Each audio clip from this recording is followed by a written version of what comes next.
بسم اللہ الرحمن الرحیم۔ السلام علیکم ورحمۃ اللہ۔ محترم ناظرین، حضرت محمد مصطفیٰ صلی اللہ علیہ وآلہ وسلم اور حضرت عمر فاروق رضی اللہ تعالی عنہ کی مہمان نوازی، ایمان اور اخلاق کی روشن مثالیں۔ حضرت محمد مصطفیٰ صلی اللہ علیہ وآلہ وسلم کی زندگی میں بہت سے واقعات ہیں جو ان کی مہمان نوازی اور محبت کو ظاہر کرتے ہیں۔ ایک معروف اور مشہور واقعہ ہے جس میں آپ صلی اللہ علیہ وآلہ وسلم کی مہمان نوازی کی عظیم مثال ملتی ہے۔ یہ واقعہ یوں ہے: ایک بار ایک شخص حضور اکرم صلی اللہ علیہ وآلہ وسلم کے پاس آیا اور کہا کہ وہ بھوکا ہے اور اس کے پاس کچھ کھانے کو نہیں ہے۔ حضور صلی اللہ علیہ وآلہ وسلم نے اس شخص کی حالت دیکھی اور اپنے گھر والوں سے پوچھا کہ کیا کھانے کے لیے کچھ ہے، لیکن جواب ملا کہ گھر میں کچھ نہیں ہے سوائے پانی کے۔ اس پر حضور اکرم صلی اللہ علیہ وآلہ وسلم نے صحابہ کرام سے فرمایا، کون ہے جو آج کی رات اس شخص کی مہمان نوازی کرے؟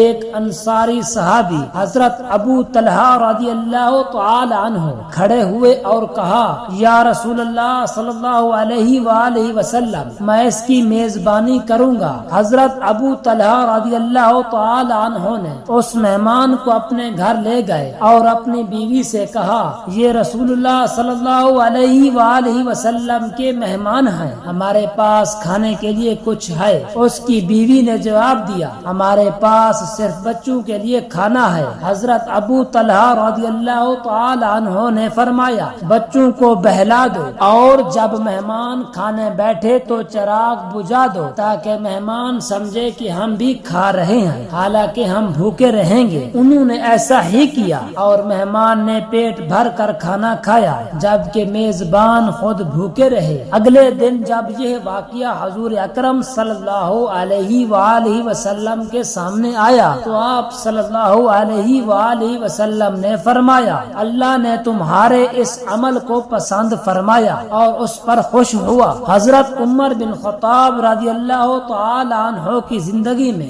ایک بہت مشہور واقعہ ہے جو ان کی مہمان نوازی اور عدل و انصاف کی اعلیٰ مثال پیش کرتا ہے۔ ایک رات حضرت عمر فاروق رضی اللہ تعالی عنہ مدینہ منورہ کی گلیوں میں گشت کر رہے تھے تاکہ لوگوں کے حالات معلوم کر سکیں۔ دوران گشت انہوں نے ایک گھر کے باہر کسی عورت کی آواز سنی جو اپنے بچوں کے ساتھ بات کر رہی تھی۔ حضرت عمر رضی اللہ تعالی عنہ قریب گئے اور دیکھا کہ عورت ایک دیجکی میں پانی بھر کر چولہے پر رکھ رہی ہے جبکہ بچے رو رہے ہیں۔ حضرت عمر فاروق رضی اللہ تعالی عنہ نے پوچھا کہ کیا مسئلہ ہے؟ عورت نے جواب دیا کہ بچے بھوکے ہیں اور میں انہیں بہلانے کے لیے خالی دیجکی میں پانی بھر کر پکا رہی ہوں تاکہ وہ یہ سمجھے کہ کھانا پک رہا ہے اور اس طرح وہ سو جائیں۔ حضرت عمر رضی اللہ تعالی عنہ نے یہ سن کر بہت افسوس محسوس کیا اور فوراً بیت المال گئے۔ وہاں حضرت عمر رضی اللہ تعالی عنہ نے ایک بوری آٹا، کچھ کھجوریں اور گھی لیا اور اپنے کندھے پر اٹھا کر اس عورت کے گھر کی طرف چل پڑے۔ حضرت عمر رضی اللہ تعالی عنہ کے ساتھی نے ان سے کہا کہ وہ ان کے لیے یہ بوجھ اٹھا لے، لیکن حضرت عمر رضی اللہ تعالی عنہ نے جواب دیا، قیامت کے دن میرا بوجھ کون اٹھائے گا؟ جب حضرت عمر رضی اللہ تعالی عنہ نے اس عورت کے گھر پہنچے تو انہوں نے خود کھانا پکایا اور بچوں کو کھانا کھلایا۔ پھر اس عورت نے دعا دی اور کہا کہ اللہ آپ کو جزائے خیر دے، آپ خلافت کے زیادہ حقدار ہیں۔ حضرت عمر رضی اللہ تعالی عنہ نے کچھ نہیں کہا اور خاموشی سے واپس چلے گئے۔ یہ واقعہ حضرت عمر رضی اللہ تعالی عنہ کی مہمان نوازی، ہمدردی اور عدل کی عظیم مثال ہے اور ہمیں سکھاتا ہے کہ ہمیں اپنے معاشرے کے کمزور اور محتاج لوگوں کا خیال رکھنا چاہیے۔ حضرت ابو ہریرہ رضی اللہ تعالی عنہ سے روایت ہے رسول اللہ صلی اللہ علیہ وآلہ وسلم نے فرمایا جو شخص اللہ اور آخرت کے دن پر ایمان رکھتا ہے اسے چاہیے کہ وہ اپنے مہمان کا احترام کرے۔ حضرت ابو شریح رضی اللہ تعالی عنہ سے روایت ہے رسول اکرم صلی اللہ علیہ وآلہ وسلم نے فرمایا جو شخص اللہ اور آخرت کے دن پر ایمان رکھتا ہے اسے چاہیے کہ وہ اپنے پڑوسی کو تکلیف نہ دے۔ جو شخص اللہ اور آخرت کے دن پر ایمان رکھتا ہے اسے چاہیے کہ وہ اپنے مہمان کا احترام کرے، اور جو شخص اللہ اور آخرت کے دن پر ایمان رکھتا ہے اسے چاہیے کہ اچھی بات کہے یا خاموش رہے۔ حضرت عبداللہ بن عمر رضی اللہ تعالی عنہ سے روایت ہے رسول اللہ صلی اللہ علیہ وآلہ وسلم نے فرمایا مہمان کا حق 3 دن تک ہے، اس سے زیادہ صدقہ ہے۔ حضرت ابو شریح رضی اللہ تعالی عنہ سے روایت ہے رسول اللہ صلی اللہ علیہ وآلہ وسلم نے فرمایا رات کے مہمان کی مہمان نوازی کا حق 1 دن اور 1 رات ہے۔ مہمان کی مہمان نوازی کا حق 3 دن تک ہے، اس کے بعد صدقہ ہے۔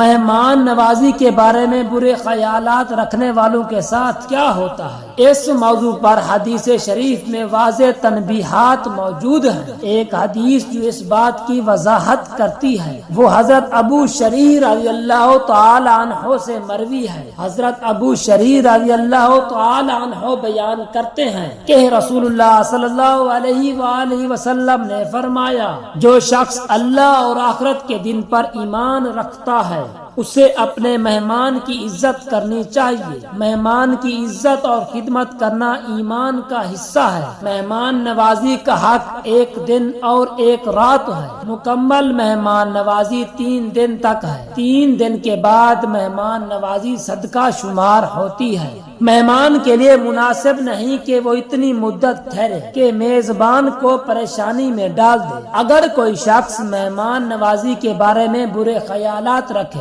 یا مہمان نوازی کو بوجھ سمجھے تو اس کے ایمان اور آخرت پر برا اثر پڑتا ہے۔ مہمان کو پریشان کرنا یا اس کی عزت نہ کرنا اسلامی تعلیمات کے خلاف ہے۔ اس حدیث سے یہ بات واضح ہوتی ہے کہ مہمان نوازی نہ صرف ایک سماجی فریضہ ہے بلکہ یہ اسلامی تعلیمات کا بھی اہم جزو ہے۔ مہمان کی خدمت اور عزت کرنا ایمان کی نشانی ہے، اور مہمان نوازی کے بارے میں برے خیالات رکھنا ایمان کی کمزوری کی علامت ہے۔ اسلام میں مہمان نوازی کو بہت اہمیت دی گئی ہے اور اسے نیک اعمال میں شمار کیا جاتا ہے۔ حضرت محمد صلی اللہ علیہ وآلہ وسلم نے فرمایا کہ جو شخص اللہ اور یوم آخرت پر ایمان رکھتا ہے اسے چاہیے کہ وہ اپنے مہمان کا اکرام کرے۔ جو شخص مہمان نوازی نہیں کرتا اس کے بارے میں اسلام نے کوئی مخصوص سزا کا ذکر نہیں ہے، مگر یہ کہ عدم مہمان نوازی کو اچھا عمل نہیں سمجھا جاتا اور یہ کہ اخلاقی کمی کا عکاس ہے۔